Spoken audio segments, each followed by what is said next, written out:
Jadi bismillahirrahmanirrahim. Kali ini saya akan melakukan pemeriksaan nervus cranialis. Jadi yang pertama ialah pemeriksaan nervus olfactorius atau nervus cranialis 1. Jadi pertama kita harus terangkan dulu ke pasien tentang apa tujuan pemeriksaan ini. Jadi yang pertama Pak, saya akan melakukan pemeriksaan nervus olfactorius untuk mengetahui mengenai penciumannya Bapak, apakah normal atau tidak. Nah, kemudian kita pastikan syarat pemeriksaannya tidak ada penyakit intranasalnya pasien. Baiklah. Pertama yang kita siapkan di sini ialah suatu bahan atau zat yang memiliki aroma.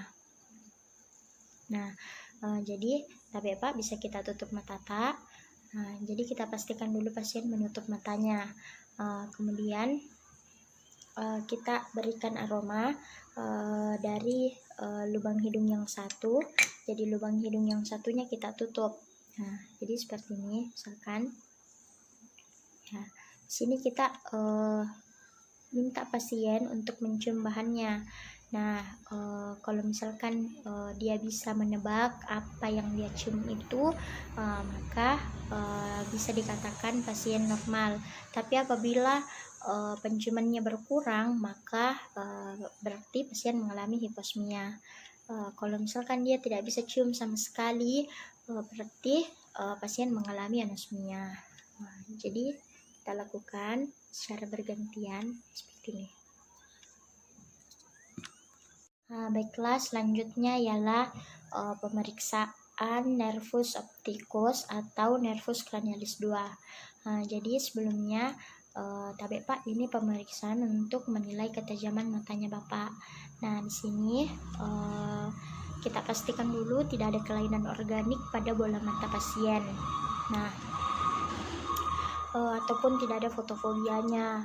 Kemudian kita minta pasien untuk duduk ataupun berdiri dari jarak 3 meter dari pemeriksa.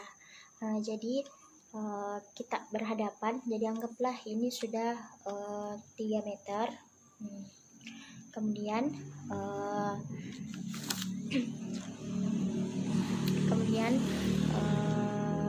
kita arahkan pasien untuk menghitung jari dari jarak tersebut.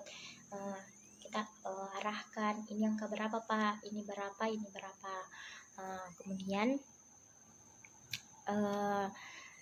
dikatakan normal jika pasien bisa membedakan gerak tangan pada jarak tersebut, pada jarak 300 meter. Kemudian dikatakan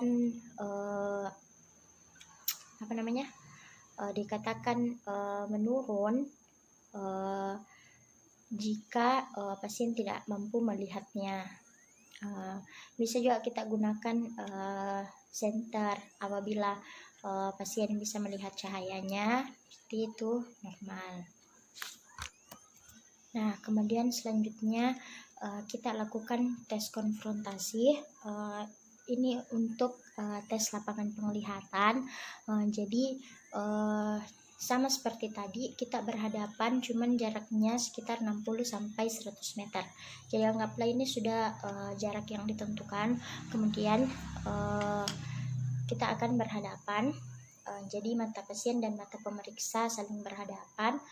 Kemudian kita arahkan pasien untuk menutup sebelah matanya. Kemudian kita arahkan jari ataupun pulpen. Jadi anggaplah ini adalah pulpen. Kemudian kita juruskan ini dari arah sentral, kemudian perifer ke segala arah. Kemudian kita lihat. Kita minta pasien kalau dia lihat gerakannya, maka pasien boleh menggerakkan jarinya atau memberi kode. Jadi kita lakukan seperti ini. Biasanya pada orang gangguan lapangan penglihatan, maka kita akan terlebih dahulu melihat gerakan objek tersebut. Kemudian selanjutnya pemeriksaan nervus cranialis 3, 4, dan 6. Nah, di sini kita akan memperhatikan celah mata dari pasien. Nah, kita lihat apakah ada ptosis, apakah lemah, apakah jatuh bola matanya, ataukah matanya tertutup dan tidak bisa dibuka. Nah, jadi anggaplah pada pasien normal, tidak terjadi ptosis. Kemudian yang kedua, kita perhatikan posisi matanya. Di sini kita lihat apakah ada ekspothalmus, enophthalmus, atau strabismus. Nah,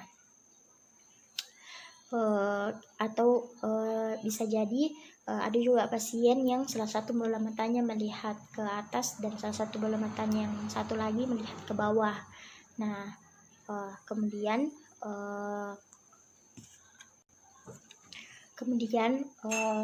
kita perhatikan pupilnya.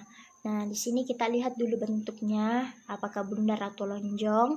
Kemudian kita lihat ukurannya, kita bisa perkirakan ini berapa milimeter. Kemudian kita lihat apakah isokor, apakah sama besar, ataukah salah satu bola matanya, salah satu pupilnya ada yang membesar dan ada yang mengecil. Nah, kemudian kita arahkan pasien untuk melihat ke benda yang jauh letaknya, jadi misalkan di sebelah sana. Nah, kita lihat pergerakan pupilnya, apakah membesar atau mengecil.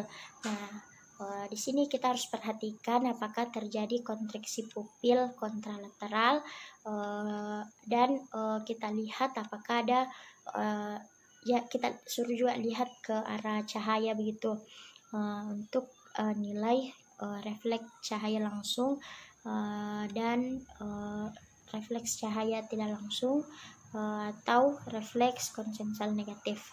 Oke, selanjutnya kita akan periksa pupilnya lagi. Jadi Bapak bisa tidur dulu.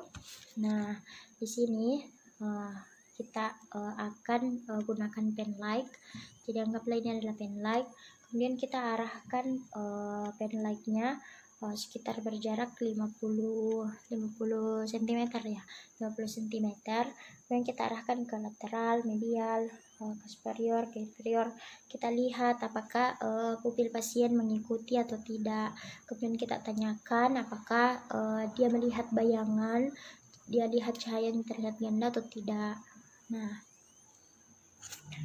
oke, selanjutnya ialah pemeriksaan nervus cranialis 7. Jadi kita dudukkan pasiennya. Di sini kita akan melihat wajahnya pasien. Di sini kita lihat wajahnya, mukanya, apakah simetris atau tidak. Nah, jadi karena ini hanya boneka, jadi kebetulan bonekanya juga simetris. Kemudian kita lihat kerutan dahinya. Jadi biasanya ada yang dahinya tidak berhenti kerut, selalu berkerut. Kemudian kita lihat matanya terpejam bagaimana. Kemudian kita lihat lagi sulcus nasolabialisnya, dan sudut mulutnya. Kemudian kita arahkan pasien untuk mengangkat alisnya. Kita lihat simetris atau tidak, atau keruhan pada dahinya menghilang, atau bagaimana. Jadi bisa kita arahkan, angkat alis kita bisa nilai di situ. Kemudian kita arahkan kembali pasien untuk memejamkan mata. Nah, bisa kita tutup mata Nah, setelah pasien memejamkan mata, kita untuk mencoba membuka kelopak matanya. Nah, pada keadaan tidak normal, biasanya pemeriksa akan mudah membuka kelopak matanya. Oke, selanjutnya kita mau lihat apa ya, nasolabialisnya, sudut mulutnya, dan apa ini, kekuatan otot di pipinya. Nah, jadi kita akan pertama kita arahkan pasien untuk menunjukkan giginya. Nah, kita lihat di sini apakah sudut mulutnya tetap datar atau bagaimana. Jadi tapi Pak, bisa coba saya lihat gigi tak. Oke. Setelah itu bisa monyong Pak, monyong ya bahasanya, atau bisa kita suruh bersiul. Jadi coba bersiul Pak. Kemudian setelah itu kita suruh untuk menggembungkan pipi ya. Seperti ini. Jadi tapi bisa kita gembungkan pipi tak. Nah, pada keadaan lumpuh biasanya orang tidak bisa untuk menggembungkan pipinya. Nah, selanjutnya kita mau tes pengecapannya. Jadi kita siapkan larutan yang mungkin terasa manis, asin, atau bagaimana, atau rasa-rasa tertentu untuk menilai pengecapannya. Jadi kita arahkan untuk keringkan dulu lidahnya. Kita berikan tisu atau apa sebagainya. Jadi Pak, bisa kita keringkan dulu lidah tak, ya silahkan dijulurkan, kemudian tutup matanya Pak. Kemudian kita teteskan larutan untuk lihat apakah dia bisa merasakan. Kemudian kita arahkan, coba kita tulis Pak, rasa apa tadi yang kita rasakan. Kemudian selanjutnya kita akan melakukan pemeriksaan pada nervus 11, yaitu nervus accessorius. Nah, di sini kita akan menilai sternocleidomastoideusnya. Jadi tapi Pak bisa mendongak ke atas, bisa melihat ke kanan Pak. Ya, jadi anggaplah dia sudah melihat ke kanan. Kita pegang dagu sebelah kirinya, kemudian kita lakukan palpasi pada otot sternocleidomastoideusnya, bagaimana kekuatannya. Nah, kita lakukan yang sama ke kiri lagi Pak, kita lihat. Oke. Kita palpasi lagi sternocleidomastoideus di sebelah dextra, di sebelah kanan. Nah, untuk selanjutnya yang terakhir yaitu pemeriksaan nervus cranialis 12. Nah, di sini kita akan lihat dulu lidahnya. Jadi tadi Pak bisa kita buka mulut Pak. Kita lihat lidahnya di dalam, bagaimana besar lidahnya, kemudian apakah bagaimana kesamaan antara kanan dan kiri, kemudian apakah ada atrofi, berkerut ataupun vesikulasi. Tapi Pak, itu tadi dalam keadaan lidahnya istirahat. Jadi contohnya seperti ini. Kemudian kita arahkan pasien untuk menjulurkan lidahnya, ya, menjulurkan seperti ini. Oke. Nah, di sini kita akan lihat apakah ada tremor, apakah ada sama seperti tadi, apakah ada vesikulasi, kemudian apakah ada parese pada satu sisi. Pokoknya kita lihat nilai lidahnya lah.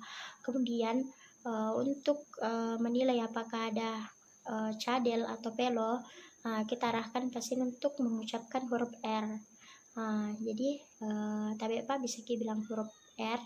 Nah, setelah itu kita arahkan lagi untuk mengucapkan kalimat yang mengandung huruf R. Jadi tapi Pak bisa bilang ular, lari, lurus, mengguririk, dihariri, bunyinya ber. Ya, itu bisa kita gunakan untuk menilai apakah ada cadel dan pelo. Jadi mungkin hanya itu untuk pemeriksaan nervus cranialis.